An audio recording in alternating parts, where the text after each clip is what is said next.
বয়সটা শুধুমাত্র একটা সংখ্যা, নাম্বার। বয়সটা দিয়ে কিছু জাজ করা যায় না। 38 এজ হয়ে গেছে। আমি কতটা ফিট তোমরা দেখেই বুঝতে পারছো। সব থেকে বড় কথা হচ্ছে, হ্যাঁ, বয়সের সাথে সাথে তোমার পিগমেন্টেশন আসতে পারে, তোমার বডিতে ফ্যাট আসতে পারে, সেটা তোমাকে মেনটেন করতে হবে। তোমাকে হালকা টাচ আপ দিতে হবে, নিজেকে সুন্দর দেখাইতে হবে, অন্য কারোর জন্য নয়, নিজের জন্য।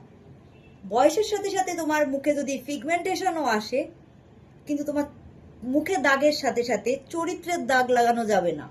মুখে দাগ থাকতেই পারে, সিম্পল ব্যাপার, ন্যাচারাল ব্যাপার, ন্যাচারাল।